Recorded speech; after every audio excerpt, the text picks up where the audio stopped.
आदरणीय किसान मजदूर एवं युवा साथियों,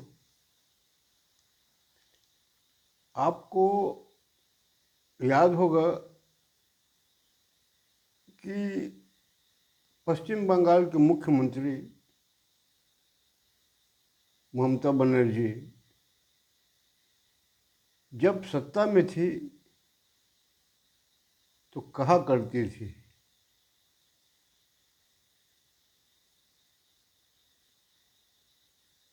कि भारत में लोकतंत्र खतरे में है, भारतीय संविधान की उपेक्षा की जा रही भाजपा सरकार के द्वारा। आज आपने समाचार पत्र में पढ़ा होगा, मैं भी पढ़ा हूँ। वो चुनाव हारने के बाद उसको स्वीकार नहीं कर रही है कि मैं हार गई हूँ। ये झूठा आरोप निर्वाचन आयोग पर लगा करके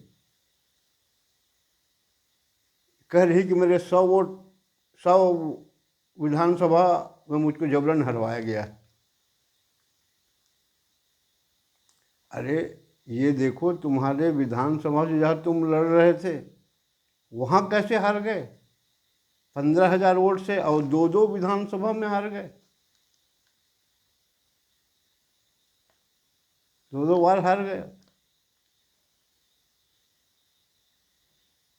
पिछले बार भी हारे थे, इस बार भी। इसका मतलब है कि बंगाल की जनता इनको अन्याय, अत्याचारी और भ्रष्टाचारी के नाम से पहचानती है, इसलिए इनका इतना बुरी तरह पराजय हुआ है। और इस्तीफा नहीं दूंगी कहने के कारण बंगाल में उसके कुछ समर्थक फिर आगजनी और तोड़फोड़ करना प्रारंभ कर दिए। मुझको लगता है कि बंगाल जैसा स्थिति, बांग्लादेश जैसा स्थिति भारत में और पश्चिम बंगाल में पैदा करना चाहती है। हालांकि उसमें सफल नहीं होगी, लेकिन कोशिश कर रही है। वहीं देखिए, केरल के मुख्यमंत्री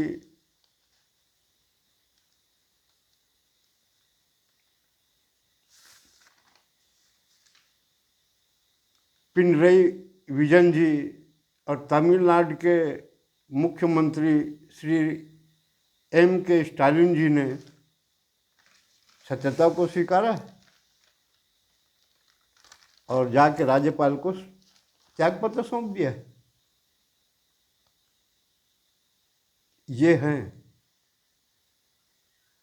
भारत संविधान के रक्षक। और इसका तो शुरू से ही हाव भाव यही था। ये है, कांग्रेस में एक और है तथाकथित जो झूठ बोल रहा है। असम में कांग्रेस को उसी ने हरवाया। चुनाव के 3 महीने पहले कोई प्रदेश अध्यक्ष बदलता है? कांग्रेस के प्रदेश अध्यक्ष बदल दिया, जिससे वहाँ हड़कंप मच गया। हार जो चुनाव में होते रहता है, लेकिन जो 4 साल तक मेहनत किया, संगठन को मजबूत किया, उसको 3 महीने, चुनाव के 3 महीने पहले निकाल दिया जाए बगैर कारण के, तो उस पार्टी की स्थिति क्या होगी? शायद अगर वो पूर्व कांग्रेस अध्यक्ष अगर रहते तो शायद इतना बुरी पराजय होता या जीत होती, ये बात की बात है, मगर इतना बुरी तरह से पराजय नहीं होता। हम छत्तीसगढ़ में, हम यहाँ से हम जान रहे हैं कि अध्यक्ष के हटाए जाने से वहाँ पूरा प्रदेश में तहलका मच गया। पूरा हर पोलिंग बूथ में मतलब उसके कुछ न कुछ तो लोग थे। इस बात को वो नहीं स्वीकार कर रहा है और बोल रहा है कि असम में और बंगाल में चुनाव आयोग ने भाजपा के पक्ष में निर्णय दिया है। उस बात को नहीं बता रहा है केरल में कम्युनिस्टों को हरवा करके चुनाव आयोग ने हमको जितवा दिया। इस बात को ही बोलो ना। क्योंकि उसकी नियत भारत देश के प्रति अच्छा नहीं है, इसलिए वो ममता बनर्जी को भड़का रहा है। वो चाह रहा है कि किसी भी ढंग से आंदोलन हो, देश में अशांति फैले। मैं तो चुनाव आयोग से भी पदाधिकारियों से निवेदन करता हूँ और वहाँ के पुलिस अधिकारियों से निवेदन करता हूँ कि ये जो दंगा भड़का है, ये सिर्फ उसके उस बयान के कारण दंगा भड़का है ममता बनर्जी के कि मैं इस्तीफा नहीं दूंगी, मेरे को हराया गया है। अरे वहाँ की जनता उस समय बता रही थी टीवी में, जहाँ से तुम लड़ रहे थे भवानीपुर से, वहाँ की जनता बोल रही थी।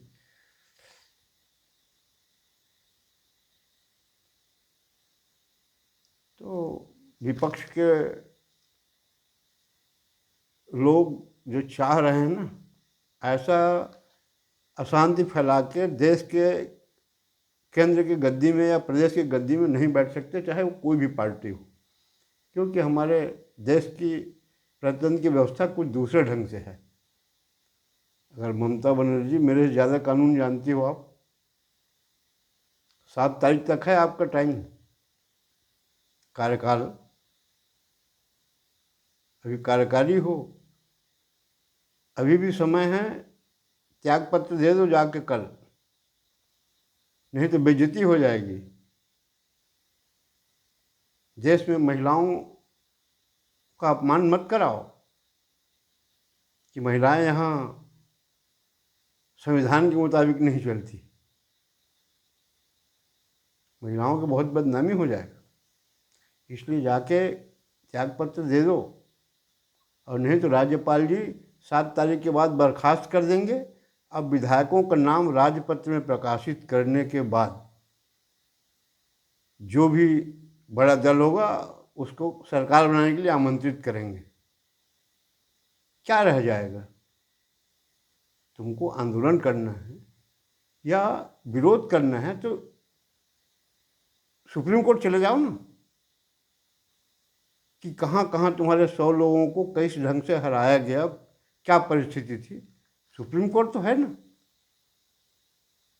अगर भारत के संविधान को मानते हो, अंबेडकर जी की बहुत बात करते हो, चाहे कांग्रेस वाले हों चाहे कोई भी पार्टी के लोग हों, तो जाके वहाँ सबूत दीजिए, सुनवाई होगा, न्याय मिलेगा।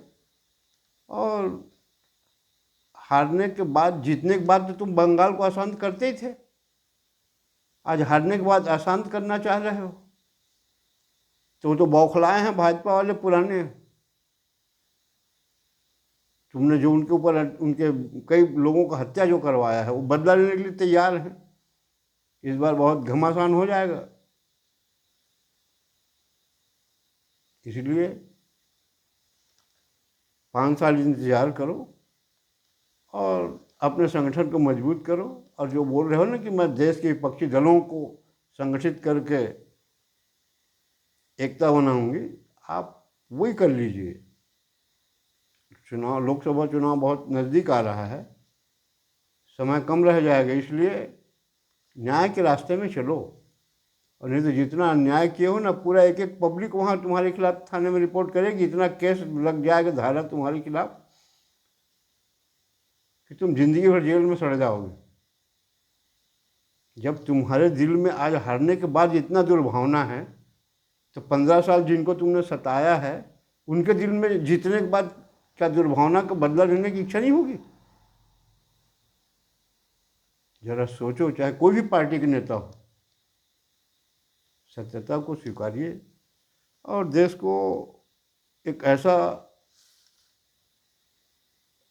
रास्ता दो जो कानून, आने वाली पीढ़ी जो है कानून संविधान के मुताबिक चले। अभी गुंडागर्दी कराना, आगजनी कराना अच्छी बात नहीं है, इसमें तुम्हारा ही नुकसान होगा। बंगाल की जनता जानती है या छत्तीसगढ़ की जनता जानती कि कौन नेता कितना कमाया है। घर में जाकर लूट के ले आएगी जनता। कई मंत्री तुम्हारे भी जेल में है ना, कई पदाधिकारी। कौन कितना कमाया, कहाँ बाथरूम से निकल रहा है, संडास से निकल रहा है, तो ये स्थिति आ सकती है कि एक लोग ऐसा ना हो कि जनता खुद उनके यहाँ जाए और लूट के ले आए सब अपना। तुम्हारे ही नुकसान होगा, सोच समझ लो। क्योंकि वहाँ पहले कम्युनिस्ट 35 साल राज रहा है, वो राज किया है 35 साल कम्युनिस्ट। कम्युनिस्ट वाले ऐसे ही करते थे, लूट खसोट। वही तुम्हारे साथ होगा, क्योंकि बहुत से कम्युनिस्ट वाले जो हैं भाजपा को वोट दिए हैं इस बार। कांग्रेस समर्थक बहुत से मतदाता लोग दिए हैं। इस बात को स्वीकारो ना कि जनता जानती है कि हारने वाले इसको वोट नहीं देंगे, इसलिए भाजपा को ये साथ मिलने का कारण है। कम्युनिस्ट और कांग्रेस का वोट मिला है उनको। भाजपा का वहाँ कोई वोट था नहीं, था नहीं के बराबर था। इतना बहुमत से लाने के लायक उनके पास कार्यकर्ता नहीं था, उम्मीदवार नहीं था। वो सोचे नहीं थे कि ये परिस्थिति बनेगी करके। खैर, मैं समझाने के लायक नहीं हूँ, समझ जाओ तो ज़्यादा तुम्हारे हित में ही होगा, और नहीं तो क्या दुर्गति होगी तुम खुद मेरे से ज़्यादा जानते होगे। और नहीं जानते हो तो मैं बता रहा हूँ कि जनता खुद तुम्हारे घर में घुसेगी और लूट के ले आएगी। तुम्हारे जितने लोगों के पास जहाँ जहाँ पैसा रखा है हो ना, जनता दौड़ के लाएगी। बहुत तकलीफ दिया वहाँ की जनता को।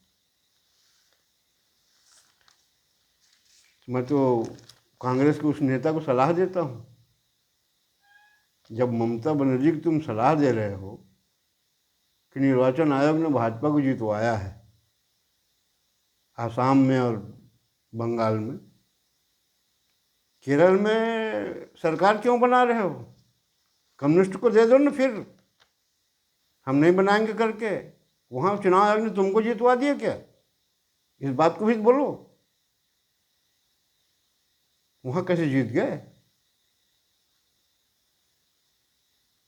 ये तो देश का दुर्भाग्य है कि दो दो देश का नागरिकता रख के आज भारत का विपक्ष का नेता बना हुआ है, और हमारे देश के नेता मौन हैं। इतना सब जानते हुए भी, इतना प्रूफ होते हुए भी ये ताजुब लग रहा है। दो दो मजिस्ट्रेट ने हाथ उठा दिया।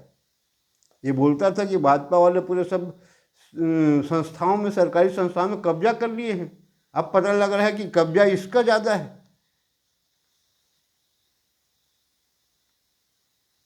तो जनता को गलत रास्ता बता करके सत्ता में नहीं आ सकते, इतना याद रखना।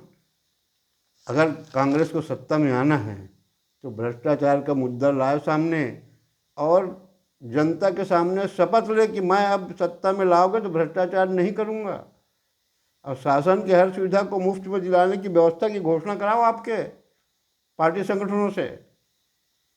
जो पेट्रोल डीजल और महंगाई की आंदोलन करवा रहे हैं ना, ऐसा मत कराओ। शासन की सुविधा किसी प्रांत में जनता को मुफ्त में नहीं मिल रहा है।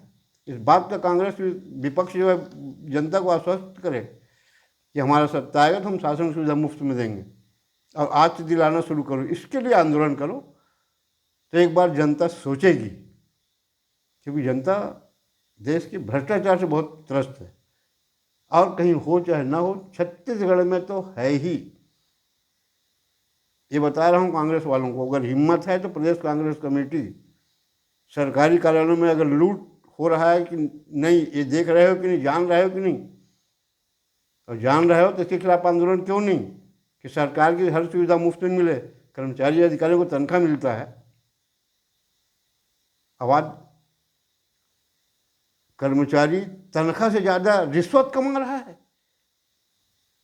अब कांग्रेस और भाजपा के हमारे जनता की हितैषी मौन होकर देख रहे हैं और दुनिया भर की बात करते हैं। कोई पार्टी में तो जनता सेवा की भावना हो कि शासन की सुविधा को मुफ्त में दिलाए। खैर, जैसा भी हो, मुझे ये जानकर बहुत खुशी हुआ कि हमारे छत्तीसगढ़ के मुख्यमंत्री जी सहित उनके मंत्रिमंडल के बहुत से सहयोगी लोग बंगाल चुनाव में गए थे और जहाँ जहाँ इनकी ड्यूटी थी वहाँ बहुत भारी बहुमत से भाजपा जीती। इसके लिए मैं यहाँ के अपने छत्तीसगढ़ के भाजपा नेताओं को भी बधाई देता हूँ कि अच्छा हुआ कि आप लोग चले गए, नहीं तो शायद भाजपा इतना बहुमत नहीं पाती। क्योंकि 3 महीने में आप लोगों ने 6 महीने के अंदर जो माहौल वहाँ पैदा किया, छत्तीसगढ़ का नाम रोशन कर दिया आपने। इसके लिए हमारे छत्तीसगढ़ के मंत्री विधायकों को, निगम मंडल के अध्यक्षों को, संगठन के नेताओं को मैं बहुत बधाई देता हूँ। अब तैयारी करिए छत्तीसगढ़ में क्या होगा। समाचार पत्रों में आया है कि घर घर जा कर के जनसंपर्क करके सब छत्तीसगढ़ की में भाजपा सरकार क्या कर रही है सब बताया हो। तो यहाँ भी शुरू कर दीजिए छत्तीसगढ़ में। ये तो आपका सुशासन चल रहा है ना, सुशासन त्योहार मना रहे हो आप। इसमें मैं देख रहा हूँ कि हमारे मुख्यमंत्री जी ये नहीं पूछ रहे हैं किसको प्रधानमंत्री आवास, किस गरीब को, भूमिहीन को प्रधानमंत्री आवास नहीं मिला है करके। वो जो मिल गया है ना उसके यहाँ जा रहे हैं, उसको पूछ रहे हैं। तो सभा में पूछो ना किस भूमिहीन को नहीं मिला है। आज जहाँ भी जाओगे, जिस विधानसभा में जाओगे, कम से कम 10 से 20 हज़ार लोग, भूमिहीन लोग मिलेंगे जो रिश्वत न देने के अभाव में उनको आज तक प्रधानमंत्री आवास नहीं मिल सका। ये करके दिखाइए। और बंगाल के जो जितवाने वाला जो शख्स है, 10 साल से वहाँ काम कर रहा है आरएसएस का, जिसने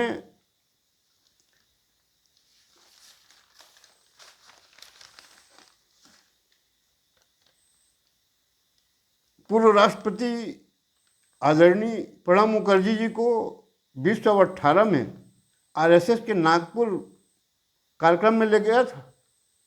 वो 10 साल से वहाँ काम कर रहा है। उसके बारे में आज तक समाचार में पता नहीं क्यों नहीं छापा जा रहा है, नहीं छपवा रहे हैं कोई नेता जो बंगाल की गली गली घूम करके पार्टी संगठन को मजबूत किया है। अगर नाम नहीं जानते या जानते होगे, लेना उचित नहीं समझ रहे तो मैं बता दूं, उनका नाम है आदरणीय रामचंद्र जी पांडे। वो बहुत धुरंधर प्रचारक माने जाते हैं आरएसएस में। उन्होंने जो बनाया है 10 साल 6 महीने में तो इतना दावा करने लगे कि हमने ऐसा कर दिया। और 10 साल वाले का क्या होगा पता कर लीजिए। अगर झूठ बोलता हूँ तो, अब सही है तो उसका भी नाम छपवा दिया करो। इतना कह के अपने वाणी विराम देता हूँ। धन्यवाद। जय हिंद।